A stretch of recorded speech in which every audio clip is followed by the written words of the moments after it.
Välkommen till Spelskaparna, podcasten om personerna bakom spelen. Det var ett tag sedan vi hördes och det har hänt mycket, men inte så mycket med Spelskaparna tyvärr. På det personliga planet så har jag lämnat Stockholm för Skåne, jag har flyttat till hus, jag har fått en släng av borrelia som har tagit mig förbi, jag har skaffat mitt andra barn och jag har släppt en betaversion av mobilspelet Jordglobe. Ett spel där man på ett kul sätt lär sig om världens geografi. Jag kommer länka till spelet i show notes. Och det är synd att det inte hänt så mycket med Spelskaparna, för jag tycker verkligen att det är roligt. Men jag har helt enkelt inte haft tid att jobba med det. Men nu kommer ju ett nytt avsnitt och jag vill gärna göra mer, men om jag ska vara realistisk, jag fick barn här bara för en månad sedan, så kommer jag bara kunna släppa sporadiskt. Och en podcast mår ju bättre av att släppa mer regelbundet. Så därför så tänkte jag höra om du som lyssnar kanske vill vara med och bidra med innehåll till Spelskaparna. Jag är öppen för förslag. Det kan handla om allt möjligt inom spelutveckling. Kanske har du kollegor som du vill snacka spelutveckling med, eller kanske vill göra som jag, att kontakta andra företag och snacka om hur de gör spel eller kanske om särskilda ämnen och sådär. Det går att ta i väldigt många riktningar. Och om du hoppar på så är du inte ensam, utan Hugo som klipper det här avsnittet, Hugo Lundgren, han kan vara behjälplig med klippning framåt. Och det är också så att om det är så att du befinner dig i Stockholm så har han en ljudstudio i Vasastan där ni kan träffas och komma överens om en tid och spela in avsnitt på plats där. Om detta låter intressant så hör av dig till oss på info@spelskaparna.se så ska vi se hur vi kan ta Spelskaparna vidare. Men nu till dagens avsnitt. Det är med min rumskompis på Game Habitat i Malmö, Tomoko Miya, som jobbar med allting inom marketing på Flamebait Games. Och vi pratar mycket om släppet av spelet Passepartout 2 och alla förberedelser som krävs inför ett släpp i marknadsföringsväg. Och det blir en grundlig genomgång om vad som krävs för att nå ut med ett indiespel 2023. Nu tar vi och lyssnar. Vi är Spelskaparna.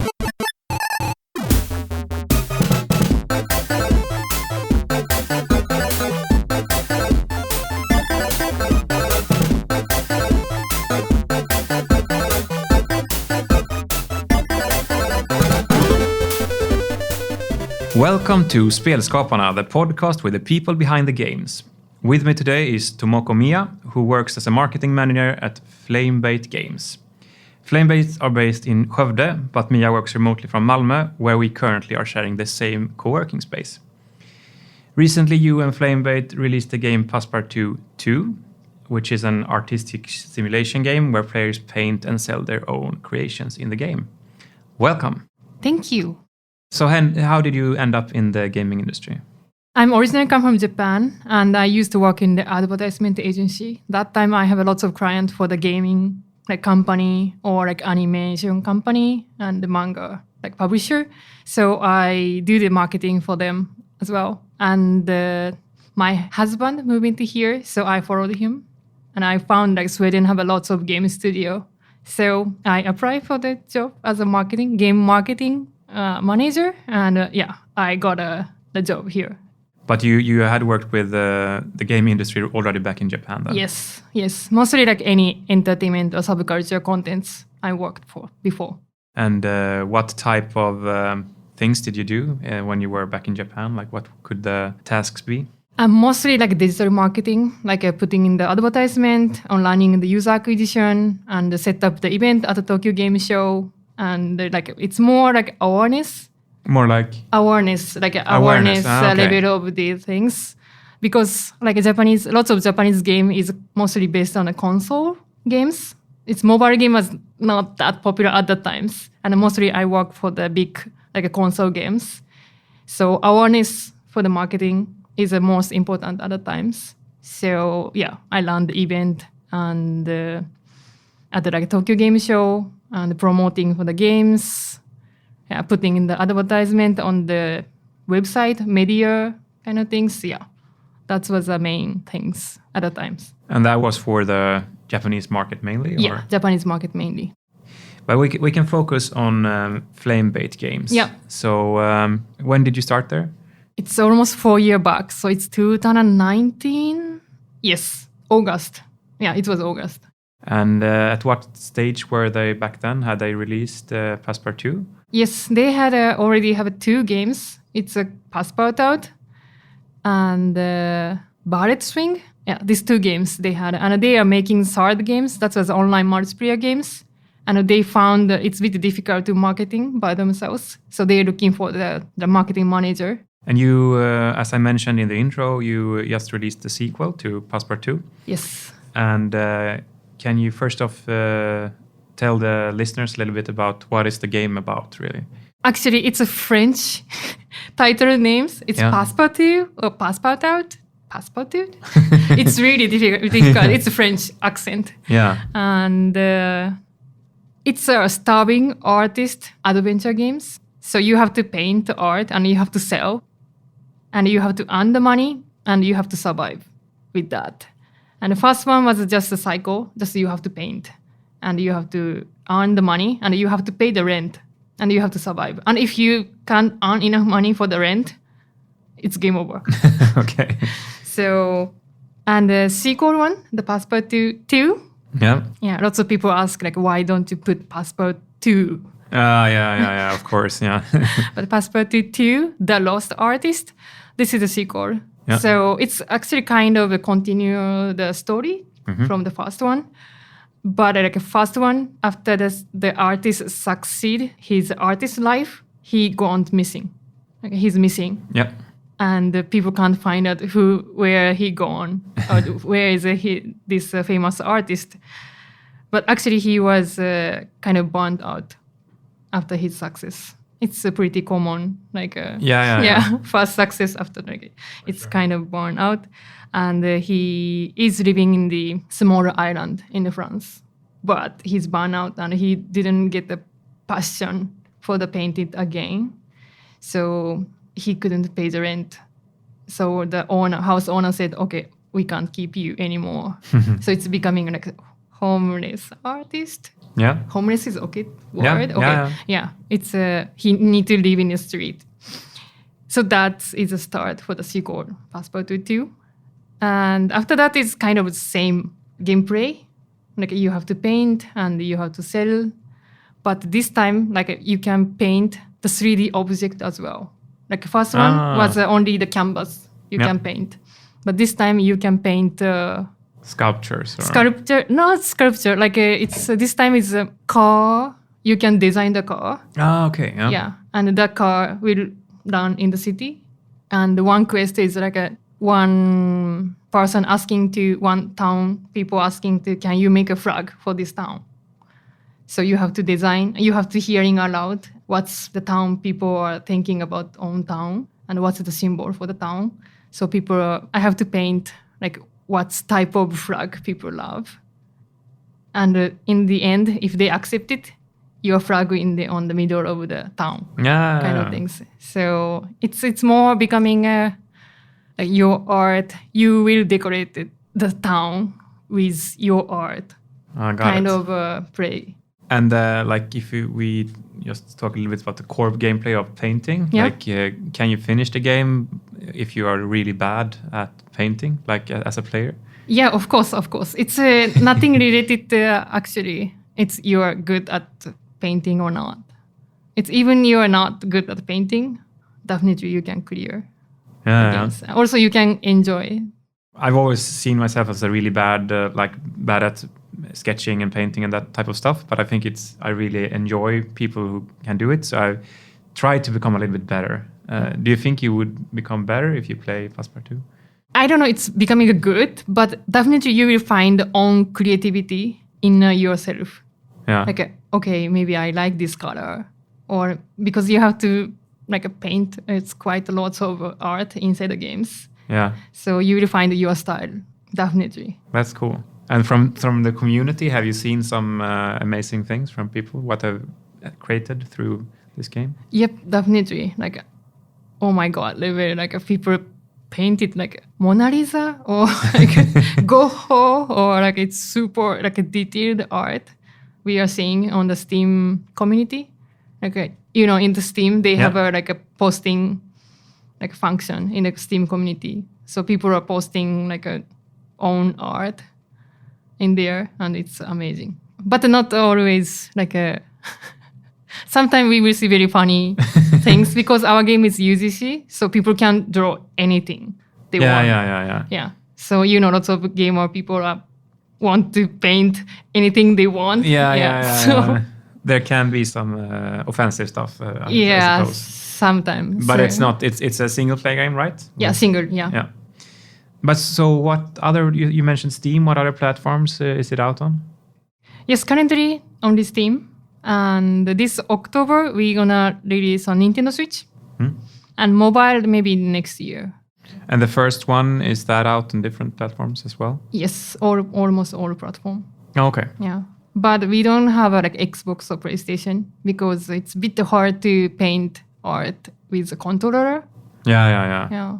It's not impossible, but it's kind of hard. Yeah, but the main ways are touch screen or mouse currently. Though. Yes. Yeah. Also, we support tablet, PC tablet as well. Oh, yeah. So Wacom tablet or other painting tablet, they can paint or play with that as well. Okay, well, that's cool. But let's talk about the marketing of this game then. Yes. So if we start off with your day-to-day work, what is a typical day like for you? Normally I work 9 to 5. It's very standard Swedish working times. Yeah. And first 1 hour, 30 minutes to 1 hour, I will check all social media. Mostly Twitter, communities, Discord, Instagram, not so much these days. And we will check, is there no bug report? Or someone is say any critical things about our games or where we can improve or something like that. Feedback, mostly. Feedback, we will check 1 hour, for 30 minutes to 1 hour every morning. After that, I will check Steam review, mostly every morning. Okay. It's kind of obsessed, but as you know, Steam's, if you have a over 95% positive review, over 500 review, it's going to be overwhelmingly positive. And people love to see the review, of course, right, on the Steams. So I'm really care about what people say in the review. And mostly a negative review is bug issue. Yeah. So I want to reply as much as possible. And if we know that bug, we will reply to them how to solve this situation. It's mostly a game issue, but sometimes they have some PC issue as well in the user side. So we will provide a solution as much as possible. And can they change their review after that? Yeah. Ah, okay. So they can additionally put in text or this bug was fixed. Thank you, Dave, or something. So it's very positive. So that is quite a lot of work, and we have lots of users from world, from the Asia or Latin America. Yeah. So it's not English. Only not the review is not in English. So I will use translation to translate the review, and we have a good translator, localizer in Korea and China. So we will ask them to translate what we try to say, and we will reply for them. Okay, but you would also, if someone writes in Spanish, you would Google Translate the answer and give back in Spanish? Or? Yeah, we don't use Google Translate. Okay. But try to find out some people can translate that. Yeah. Because the user we use Google Translate or not. That is really bad actually, and we support a lot of language in the games. So I don't want to give a bad impression for the people who already play the games. Yeah. So, but now, and I think making a podcast at this time, you kind of have to mention ChatGPT and that kind of stuff. But would ChatGPT or similar products be something that maybe could be used in this situation? Definitely. Yeah, definitely. It will help a lot. Have you also the introduction of ChatGPT changed your working habits? Not directly, honestly. Yeah, I don't have exact case study for that. No. But sometimes it's nice when I writing the game description in a different way. Yeah. And if I put it on the ChatGPT, they will create a different perspective of the artist games. That gives me a lot of variety of the game description. That is really nice. But other than that, not that much. Not that much, Yeah. okay. But sorry, let's go back to your typical day. So, Yes. so social media and Yeah. then... Yep. And we have several, not several, actually, we have a publisher in Japan for the Nintendo Switch, because the Nintendo Switch marketing is really hard. Because, like a Steam, we have a dashboard. We will know all the numbers, like not who actually, how many wish lists we have, and maybe how many people will convert it, or like how many from where we get the purchase, like most of purchase from where come from, or something like that. But Nintendo Switch, we don't know. Like there are no way to check like how many people wish list or how many people know our games. Like, of course, we can see like how much sales where come from, but it's super dependent on the Nintendo features, or we can put in our banner on the sales page or like Nintendo Switch store. So we decided we're gonna have a publisher in Japan, but that is only for the Japanese region. Yeah, so in Sweden you won't have a publisher for the Switch version. Yeah, no. How big is the company? 6. 6, yeah. Yeah. So you basically like wear a lot of hats. You have many very diverse tasks in front of you. Yes. Yeah. That sounds like fun. Yes, sounds like fun. Yeah. Yes, and lots of things to do, but it's fun and challenging, of course. Yeah. So in particular, this release that you made like a couple of weeks ago, and of course when you release it on Steam, you need to do a lot of marketing preparations. Can you tell me a little bit about that? What went into the preparations before you hit the release button? Oh, wow. That's a lot of work. I think we opened the Steam page 2 years back, and we started gathering the wish list. Yeah. That is the start point. And I call it wish list marathon. Wish list marathon. Yeah. It's normally they said 10% to 15%. It's a good case, 90% people are converted to the purchasers from the wish list numbers. Yeah. So as much as possible, we have to gather the wish list. And what ways are to do that? Like, how can you make people wish list a game? So first, we joined the online event. It's called Wholesome Direct. They are the US-based the online community. It's called the Wholesome Games. Mm-hmm. They are collecting only wholesome games. It's like Animal Crossing or non-violence games. We want to reach the community. So we joined that, and we got quite a good spike from that. And I think that's the first one. And after some point, we released a demo for the Steam Festival. The Steam Festival? Yeah, Steam Festival. Where's that? I think 3 or 4 times in a year they have a Steam Festival, so the new games can join to get that attention from the people. But then you have to have something downloadable, or yeah, it's playable like a demo or like a main games, so we can join. So we joined that as well, and we gain quite a good attention. And in the same time, like before demo release, we send the demo to the streamers or influencers to play our games and make a hype around it. And those streamers and influencers, that is something that you have collected. Like, these are people that could align with our game. Yes, definitely. And I suppose there are many streamers that have played the first version, the first game. Yep. So I go to Twitch. Yeah, Twitch and YouTube, and checking the streamers who play our game, like fast games, and making the list on the Excel, who played it, and what is the attitude. It's like positive or negative. Yeah. And gather the email and making the Excel sheet. It was like more than 1,000 actually. More than 1,000? Yeah. Wow. Yeah. And plus, I will check like Animal Crossing streamer or more wholesome similar game. Yeah. The streamer, maybe they likes our games. Mm-hmm. So I gather the old list as well by hand. I think AI can do that in some point, but I couldn't find a good way, so I did it by my hand. Yeah. It takes lots of time.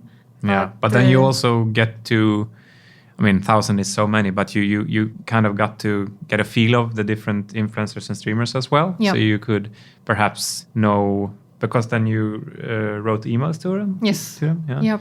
Were the custom emails per influencer? Yeah, I did a custom email to them. Yeah. Yeah. Hello, I saw your stream. Thank you for streaming our first games. And I think you will like sequel as well. Please play these games, kind of things. We don't do paid campaign for the influencers. Like I know lots of big publishers do the paid campaign for the big influencers, but we are quite small. Yeah. So also I think it's lots of a key mailer or a key sending the a tool is there in the market. Everybody can come and everybody can get the keys. Or if I register some a forum, people will get the key automatically. But actually, we found lots of keys going to the gray market, and we're seeing that lots of being sold. Yeah, in the outside of the Steam. Okay. So we stopped using that. Of course, it's not super massive numbers, but for us, we don't want to see our game key in the black market or gray market, or reselling, somebody reselling our keys in the market. So we decided, okay, we want to know which keys go to the which person or which streamers. Yeah. So we do one by one, handwritten letter to the influencers. So how many letters do you think it was in total? I think mega influencers, mega influencers more than 1 million followers, was I think 50 or 60 people, and 5,000 followers, maybe 100 people, and below that is actually I use MailChimp to a little bit easier to make sending the key. But it's more customizable, a name and some comment is customized. They can fetch the information from the Excel sheet, right? So they can send it a little bit custom looks like. That is 200 to 250 people. And did you send them in the same, in a small time window, or was it more spread out? So we did it, the influencer campaign, before 2 weeks from launch to the launch. Yeah, because the influencer nowadays, they are super busy. Yeah. They're receiving lots of game key every day in their mailbox. So they don't play hey, tomorrow we're gonna release these games. Please play our games. They don't have any time for do that. No. So we send the keys before 2 weeks of the release, and I will mention you can play this game 24 hours before the launch. So they can make a video before. They can release the video before the release. So they feel, okay, I had a exclusive time, 24 hours before anybody can play. I have a premium time for that. And lots of follower people also feel, okay, she got the premium. Nice, I want to watch with her, kind of things. And how was the outcome of this campaign? The streamer went very well. It's we got a good cover from the influencer side, and we have a very big streamer. It's called Jazza. He's Australian artist, YouTubers, and he got lots of view from that. Definitely 200 to 300,000 view in the one day, and it's still growing. And the comment was really good, so it went to kind of viral as well. And the other things in Asia, we call VTubers. I don't know in the West, people know. VTubers? Yeah, VTubers. It's virtual YouTubers. It's not human. It's human behind, but it's virtual in the face. In like the an interface. Avatar? Or... Yeah, it's avatar. Yeah. We call VTuber. I haven't heard about this. Yeah, it's mostly in the Asian region things. And they pick up, especially big VTuber production. It's called HoloLive. they really like our games. So they pick up our games and they play a lot, and we're getting so much traffic from that. So it went very well. And like in general, you mentioned you sent away hundreds of emails and stuff. Like, what was the response rate? Do you know about that? Like Demo times, actually, we had a 24% of the conversion rate. It was quite high. As that I actually Demo time. downloaded. Yeah, downloaded and play on the YouTube. Yeah, that sounds like a lot, I think. Yes, yeah, we were super surprised. But full release, I think it's less than that, maybe 10% conversion. Okay. Yeah, but still it's okay. Yeah. For the result. Do you have any idea of like what makes you getting that kind of good conversion rate? Definitely it's a handwritten. It's very creepy, maybe. I don't know. I don't know. But it's like if you get the email for like personality touch, like personal touch, it's you feeling kind of nice, right? Yeah, I agree. Yeah. Also, we use some emoticon on the email, so it will pop up in their mailbox. Yeah. Kind of like small gimmicks. But mostly like a handwritten things works. Plus, like our game is a user-generated contents. So streamer can paint anything they want. Yeah, it fits. It fits for streaming. Yeah. Yep. And most streamer is like while they are streaming, they will ask to the followers, hey, what should I draw next? So it's kind of super interactive with followers. And the follower said, hey, can you paint this? Or can you draw a cat? And the streamer will paint that. That is really super wholesome interaction. And sometimes it's a funny cat. If that streamer is not good at the painting, sometimes it's like a result is really like funny. It's still interesting content. Yeah. And now I need to mention ChatGPT again. Yep. Because I totally agree with you that like it's so much nicer having like handwritten stuff. Yep. But now suddenly, like just for a couple of months, it will be possible to automate handwritten things. Yep. How do you think that will affect like marketing in the upcoming years? Yeah, definitely they can write. And they can write better than me. And they can personalize, optimize for each person. Because they know the YouTuber, right?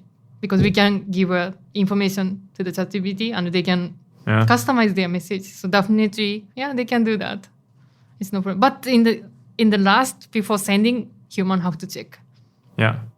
You don't feel any. You feel you're more positive about it. You're not afraid of it, or what's? It's definitely positive. Positive. Okay. Yeah. Cool. Because I'm not English native actually. Because I'm born in Japan and I'm grown in Japan, and sometimes my English is not super sounds native. Like when I writing the press release or newsletter or community update. Yeah. But ChatGPT can fix that. Yeah, so I'm super happy about that. Yeah. It's for you. You see it as a tool that will improve your work, basically. Definitely. Yeah. So these mega YouTubers, mega influencers, did you get like any response from them, or what's the case there? Actually, I don't see so much mega influencer play our games this times compared to the past 41 times. And I don't know why actually, but YouTube algorithm changed a lot as well, and the followers' contents choice also changed a lot. So maybe our games didn't fit their style anymore. I don't know. But we didn't see so much. But they have I call the micro influencers these days. Like they are not mega influencers, but they have a good amount of a good follower and fit in the a taste or streamers' hobby.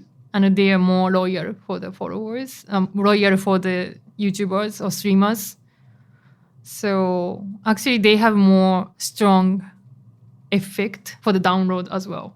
Okay. Yeah, like some people, like indie game or game streamers, maybe he have 500 followers, but like all followers gamers. So that followers quality is really high, right? Yeah. But like mega followers, maybe followers just enjoying watching the contents, but they don't buy it. Yeah. So nowadays we don't we don't focus too much for the mega influencers. It's nice if they play, but if not, it's totally okay. And I suppose also it could happen that someone picks it up like later on. It doesn't have to be close to the release date, really.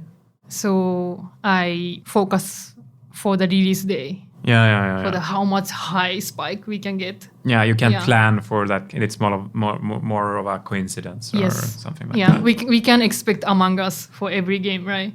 no, of course not. That is a really luck as well. But marketing, like a sales, like a business person, like we can't expect luck. Of course, they are luck. It's nice, but we can't depend on that luck. Makes totally sense. Yeah.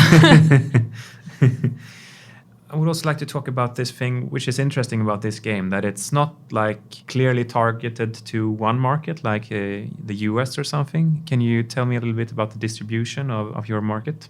First games, our sales is come from like 30% is come from US, Canada, 30% come from Asia. It's mostly China, Korea, Japan, and 29% is come from Europe, like entire Europe.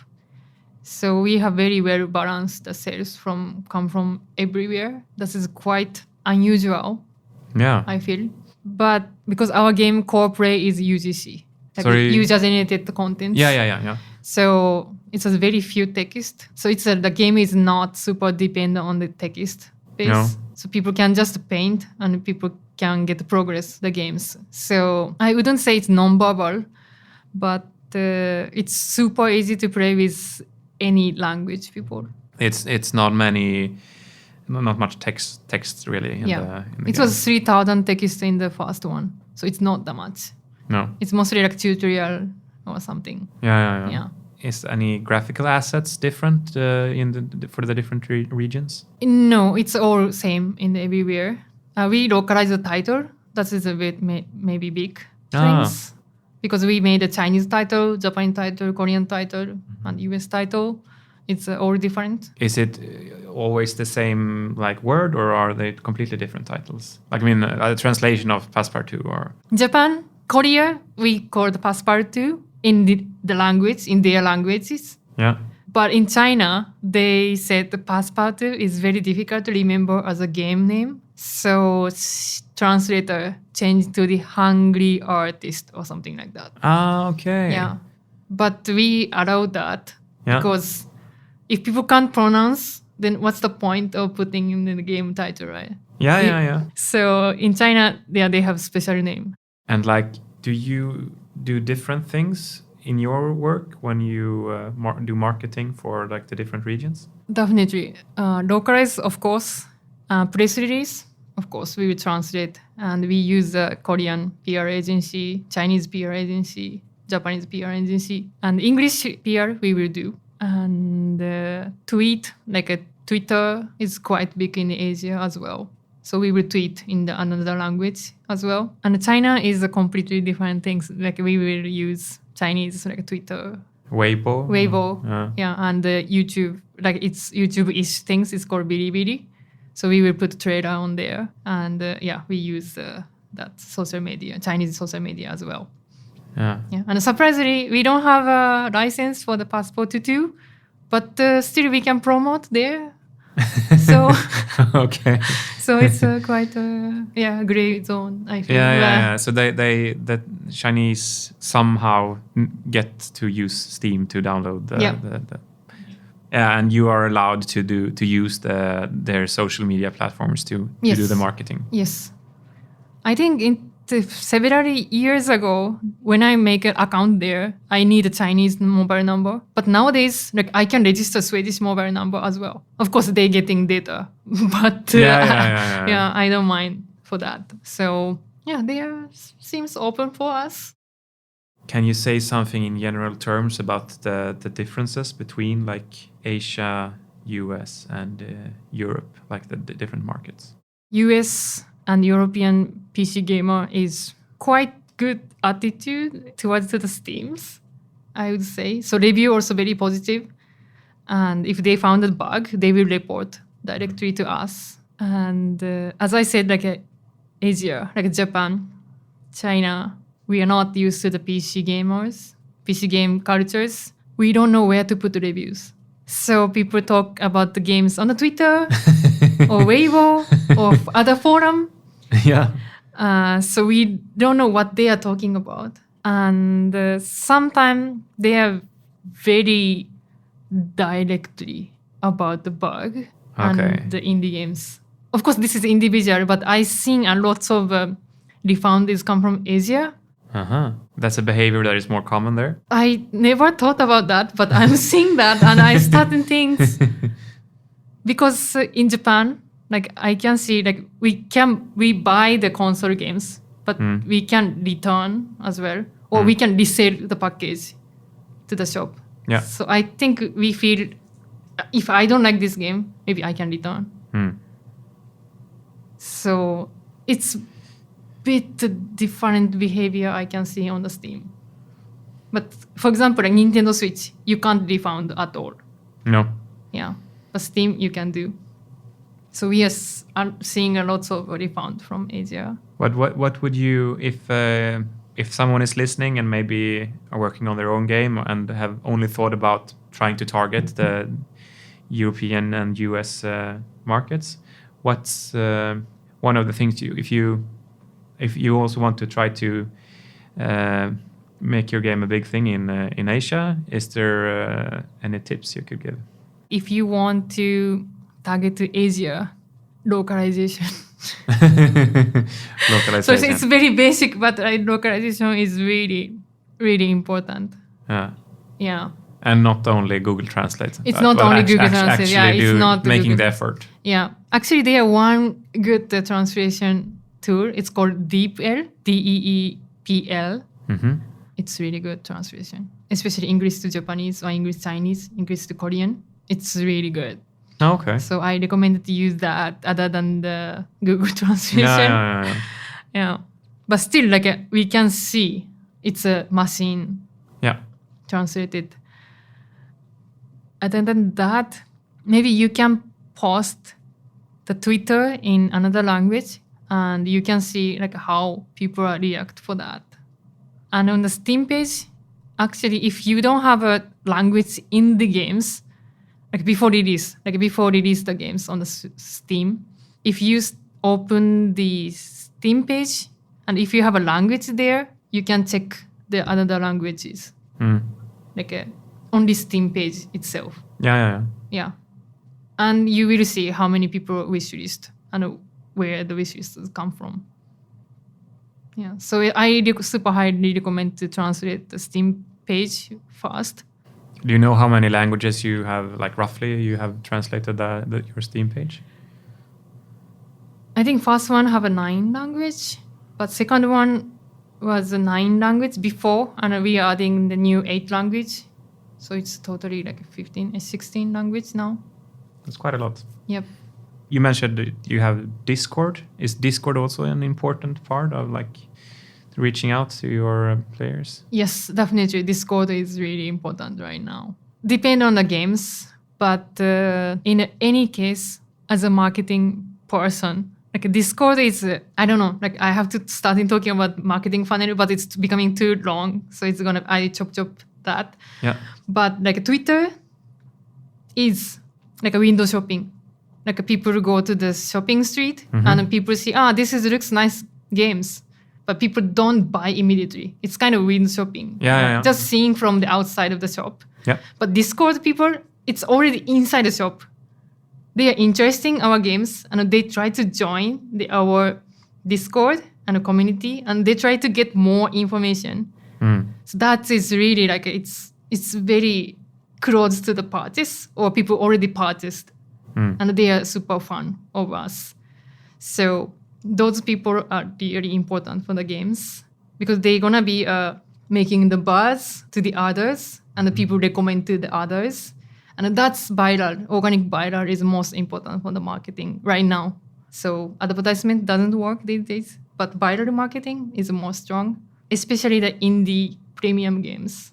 So I'm putting so much effort for the Discord, but it's really hard to managing the community. Yeah. But it's super important. So what's like? What are some things that you are doing to making the community staying alive? Or Staying alive is really difficult. So I found Discord have two kind of people. Maybe there are more kind of people, but lots of people are observing, waiting the new information about games. So those people don't talk. Yeah. So we have like 4,300 members on our Discord, but maybe 10 or 20 people talks about the games, but rest is just checking the information, or update, or monthly update kind of stuff. So it looks dead sometimes. We are encouraged to share their art in our Discord, but the people are a bit shy to show on the art to everyone. So I don't know how to make a cheerful Discord, but we do monthly announcement from the devs, and that time people will come back a little bit, but it's not super successful Discord. Sadly, it's really difficult. I think we can do like, hey, let's paint cat today, or like that's kind of let's paint together, or like today's, I don't know, that's kind of event. Yeah. We can do that. That's true. Yeah. But I have lots of things to do. So therefore, like we are looking for the community manager right now. Oh, okay. Yeah. Trying to. Got it. Yeah, because it's a lot of work. Like maintain the community is a lot of work, and I can't do everything by myself. No. So yeah, we are looking for someone can handle our community. Okay, cool. Yeah, so if you're listening now, you can contact Yes, Flame please. Bait Games. Are they also helping out with like beta testing and that type of stuff? Yes. The Discord community. Yes, we do the beta testing. Actually, before the release, we did a closed beta test, and we expect 200 people, but we got like 1,000. Oh, okay. Tester. And were many of them from the Discord community? Or? It's only Discord community. Only Discord community. Okay. Yeah, that's really cool. Yeah, that is a kind of benefit for the member community people. Yeah. Yeah, we want to give a chance to more benefit to be as our community. Yeah. Yeah. And did that like steer like the development of like the feedback you got from the users? Yes, definitely. We done the QA 3 times before the beta test, but still beta tester find out some weird bug always like, oh, why? So definitely it's helped us a lot. And they love our games. So they check all the games and everywhere they can go and they find the bug. So it's very lovely to hear their feedback. Is there something more you want to mention before we wrap up?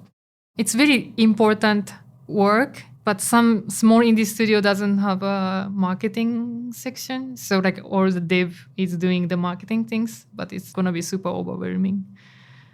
I don't know, but marketing is very important, I would say. Yeah, you think maybe some smaller indies should maybe earlier on bring someone on the team to... If they can afford, I highly recommend it. Or at least like 8 months before the launch, you need to check some people who can help. Yeah, even part-time is fine. Because it's like the release time, the developer is very busy as well. But in the same time, they have to do the like marketing job work as well, like sending press release and talking with the streamers. It's too much work for them. So I feel they're going to burn out super easily after release. So if you have a little bit money, I recommend to hire or like ask help for the marketing company to help them. But sadly, they can't help you like 1 week before the launch. So if you can see a release day, little bit, or if you can't see the release day, you can ask the marketing company when is a good window to release the games. Because like press release company or like marketing company know which game will release this month. Like Xbox will release new version or PlayStation release new version. Then it's really not okay to release the game in the same times. Because it's really difficult to get the cover from the influencer. Like, for example, Zelda. You can't release compete with Zelda. Competes Zelda. Of course, maybe if it's not competing games, maybe you have a super violence games and audience is totally different, then maybe possible. But mostly like streamers or media, it's super busy for Zelda, then try to avoid that times. But marketing people will tell you, okay, this time the release window is good for your kind of games. So let's aim that. Yeah. And they will make a schedule until what time you have to make trailers, and for this press release, what you need, and we can reach for the influencers, and we call the pitch to them. We don't just send the press release and the keys to the influencer and the media. Actually, we will pitch to them. How you can make content of it, or? Yeah, look, what's these games and what is fantastic of these games.